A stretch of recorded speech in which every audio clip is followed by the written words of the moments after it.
Hi everyone. Can I tell you a bit of a silly story? Art-wise, it's about this render here. I finally got around to sculpting my own skull recently, which you might think, wait, why? What's the point of that? Well, a bit of a weird story, and I think maybe it goes some way in explaining like the artistic process, right? The short of it is it's a sculpting exercise, and I'm very happy with this render as it is. You see the dice around the skull, because life is just a roll of the dice at the end of the day, you know, nice and symbolic. Got another sculpt exercise back there from cleaning up the Warmer Castle scan. But anyway, how did that render come to be? First and foremost, the groundwork has been laid in the fact that I have a weird obsession with skulls, which, I mean, it's not a surprise to people that have been watching the videos for a while. They tend to appear all over the place. This is from a mold made of plaster of Paris from someone on Etsy. I've got a collection of Dia de los Muertos memorabilia. There's a couple of skulls out of reach, but you know, I love the patterns. I love the vibrancy on a lot of them as well. I've just always thought that skulls are like, they're not scary to me, but they're also not gross. You know, like a lot of body elements are kind of gross, especially if you're thinking about like visceral organ type stuff when thinking about dead bodies. But to me, skulls are kind of like the fossilized imprints of what a human life is. Really, any bone constitutes that in some way. You know, and if the body was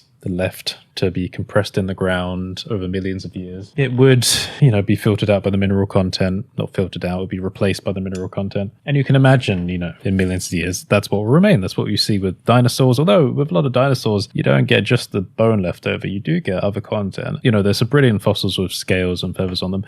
But anyway, a skull is something that plays into the pareidolia of the human condition. What I mean by that is pareidolia is your ability to recognize human faces, your bias towards doing it, which is why when something is slightly off with a human face, you can tell way easier than like any other part of the body or any other pattern. It's why things like dolls and mascots and like figurines, you know, in museums where they make like models of people and they always look like something from a horror film. The uncanny valley is a side effect of our pareidolia. We know when something's not quite right. And I see people joke online sometimes, they're like, well, our fear of things which look human but aren't human implies that there was stuff that was pretending to be human in the past, forgetting the fact that we lived alongside tons of other types of humans for like hundreds of thousands of years. Sadly, we're all that's left. Anyway, I wanted to do some random sculpting, so I sat in a file with one of my rigged base characters available on Gumroad. I was looking at it thinking, yeah, I can improve on like the human figure here. I could probably improve the rig at some point as well. I need to. And then I started applying some of like the material work recently done on the transmission and the subsurf stuff, right, from recent videos. Because I got a comment from, let me find it, Chandler Collins. This was the message. It said, hey Curtis, just wanted to pop in to say there's such useful material. Your CT scan scene has already been so useful to me on the medical front line. I was able to create an animation explaining a complicated software bug we identified from a CT vendor. I can just as easily imagine this material being so useful for medical illustrations by allowing unusual sections of the model to be transparent while still artfully showing SSS and AO. Excellent point, Chandler. That is something that I wanted to do. So I was in a file looking at my rig-based character thinking, yeah, maybe I should start experimenting with that, you know, making parts of the body transmissive and what could I put in replacement of a bone, you know? So I made an arm transparent, put a bone in, and I thought, yeah, I could sculpt a bone, but maybe let me just like grab one off of the internet. And then I remembered the Z Anatomy project. Remember I did a video for that a while ago? You may not remember because it's gone now. Or the video. Anyway, so like the project, I don't actually know what happened to it. The website went down, but now it's back up. But there's a GitHub for it. There's an app for the project. There's a place to download the original blend files, but it just takes you to someone's Google Drive link, which is a little bit dodgy. Z Anatomy, if you don't know, was like this kind of not really open source, but freely available anatomy reference for the body. So you could download a file that had like every bone, every muscle structure, nerves, lymphatic, etc., all the kind of like visceral organs. And it was a good reference. So I did find the original files for that. And I sat looking at the skeletal structure in the blend file and I thought, that ain't right.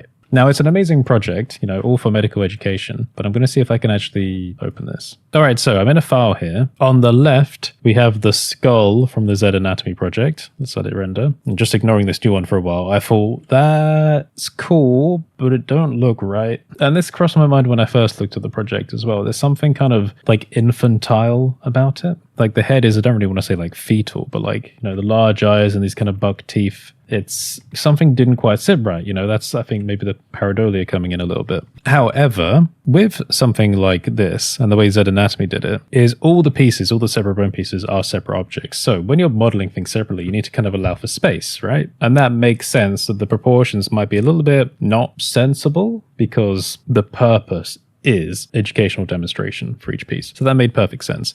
So I got distracted. And again, the point of me telling you this story is that it's just kind of highlighting how you can start in one place and get distracted and end up in a completely different place. So I was like, okay, experiment with a human body with this new material. Let's look at an anatomy source of information. Oh, wait, that looks weird. I want to make a better one. So I made my own skull. And it took about a day. Like, it was a whole bunch of hours on the evening, and then it was most of the next day. And it was quite a complicated process. Now, I've tried sculpting a skull before, and it's failed many times. This time I cheated quite heavily. Now, it's not a copy necessarily, but it is a bit closer to, like, you know, holding up a piece of paper and sketching over the TV screen or something like that. The problem with skulls that I've noted before, I don't know if I've actually said it on video, it's not the shape.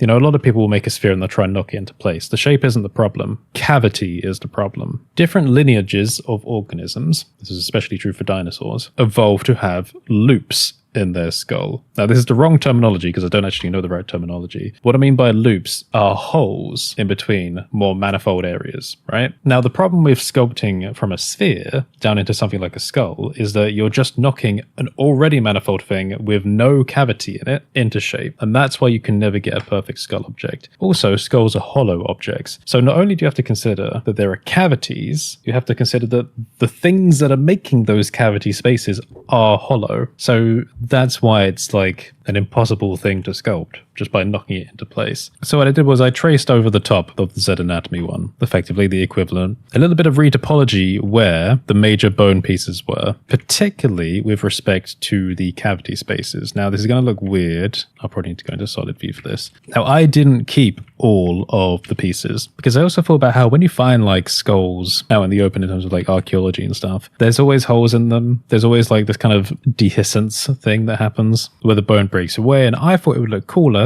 if we actually had some of that kind of dissolution a bit for artwork particularly. So in the Z anatomy skull, you've got all of these pieces here. You can see where they've got the holes, all right? They've been very precise with how they've tried to do the pieces. I came along, did a little spatial copy, which helped me to highlight where I wanted my cavities to be. I also left more of a space between the nose. So the inside of my one looks very similar, but we have more hole spaces, right? Then we've got more of an opening going through to the nose, eyes, etc. Now, I'm not great at retopology, so the way I did it was to have lots of the individual pieces trying to copy the Z anatomy one, and then just remeshing them together at the end. But the remeshing process ends up with some quite obvious side effects where you end up with geometry like this. You see where you got like a kind of facet. You can see that here where I haven't finished cleaning it up. I also symmetrized mine to make it easier to sculpt on. So once that remeshing was done, I got the elastic snake hook brush and just kind of knocked it into shape. And it's interesting, you know, looking at it from the side, because you can see I kind of brought the head in because I thought it was, again, too like fetal almost. Tried to bring it into a rounder shape. The jaws needed to be flared out a bit more, basically make it a bit more boxy. The eyes in particular, they were way too round, made them a bit more kind of rectangular-ish. You can see that quite clearly on this one. They're more slightly rectangular than rounder. So I used a couple of references. One of them was actually that. Another one was a stock image that I can't show because it's a stock image. There was a lot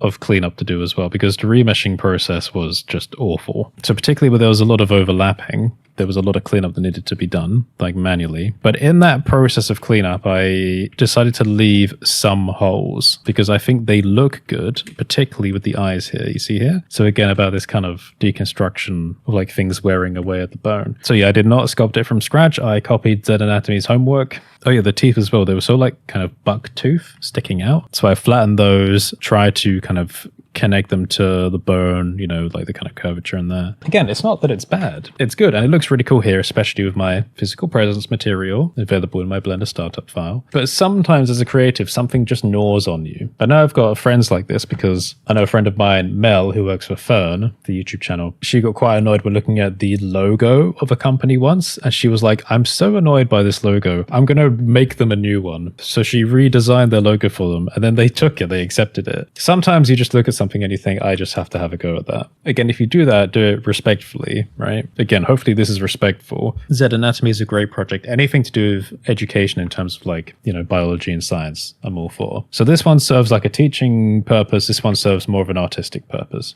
I would say. But this is mine now. And, you know, I'm taking it. I've got it now. I can do whatever I want with it. I will say, I'm not sure how serious I actually am about this, but when I was kind of nudging it along with the elastic snake hook, I thought maybe I'm making it look a bit like me, but I'm not sure because like skulls are such like obscure things. I did have myself in mind. So there is like a slight self-awareness to it. But anyway, that's mine. And I thought, I spent so much time sculpting this thing now. What am I going to do with it? Well, I made this sculpt available to my patrons. I did that quietly. I didn't announce it to the patrons. On my website under the members lounge, which is available for patrons of the $5 tier and above under resource packs, there's a resource called sculpture assets. So there's the sculpt experiment I did of cleaning up Mercury from Warmer Castle, which was a photo scan, and now the new skull. There's only 2 objects in there, right? But I like to use things like this for demonstration purposes. So what I did was I took it into a scene that started off using Studio Cage 6 from Afterglow. Afterglow are my lighting resources. You can see it's actually a floor lighting one. If I grab the floor and expand the gradient, you can see here. So Studio Cage 6, where I push the floor gradient off to the side.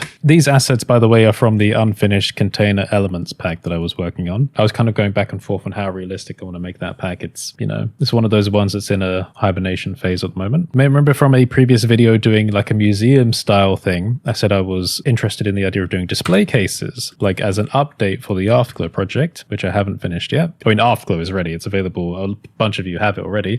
I recommend you go and check it out. So I improved the original display case object, and I was like, okay, maybe we can make some artwork with this skull, so I don't feel like I've wasted like a day of work just, sculpting it and fixing it and all that kind of thing. So here we are. The bottom line is I wasn't setting out to do a piece of artwork like this, but with the fear of wasting time, of being distracted by something that was getting on my nerves slightly, I had this object, this skull, this sculpt, and I didn't know what to do with it, so here we go. And now I can get a little bit of YouTube ad revenue from talking about it. So hopefully it wasn't all for nothing. It's an interesting exercise. I can look at this from different angles. It was a good way to improve the kind of default display case layout as well, and I'm reminded of all like the artistic control I have over it, like color wise, lighting wise, etc.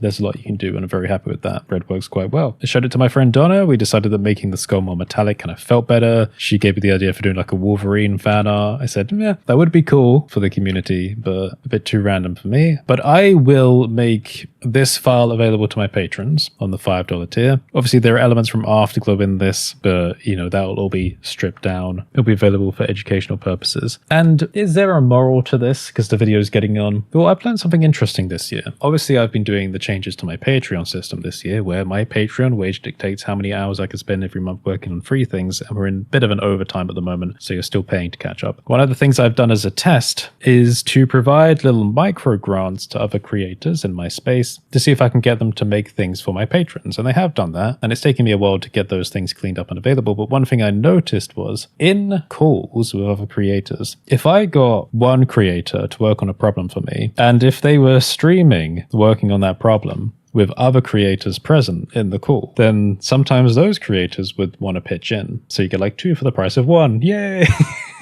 In particular, I mean, I've laughed about this already, but I'm thinking about Ben Cartesian Caramel. If I get Charon to work on a geometry nodes problem for something like Biogen, Ben cannot help himself because he's the geometry nodes god king at the moment. I'm the lighting god king. He's the geonodes god king. For now, anyway, until we're dethroned. Then Ben wouldn't be able to help himself. He would have to provide a solution to the geonodes problem. And I'm starting to realize this is happening in extra places. So I got a friend Lara to do me light shapes, right? And that's what the Afterglow light shapes update came from. But when I looked to the content, I was like, that's great, but also I want to do more. So just by observing her work, I expanded upon it. And it's not that hers was bad, it was great, but actually it was an inspiration moment where I was like, oh, I like this a lot, let me do more. So I'm starting to click onto that now, that with a lot of the creative process, sometimes it happens quite frequently where you see someone else's work and it inspires you to kind of like jump onto it and reform it. And I find that's happening in specific moments as well. Like I've been playing the Ark Raiders server slam recently, and every time something like that comes along, I sit there and I feel I really want to do something related to this, but I've got all these other responsibilities to work on as well. So yeah, I'll make this available to my patrons. It's just a little silly story about,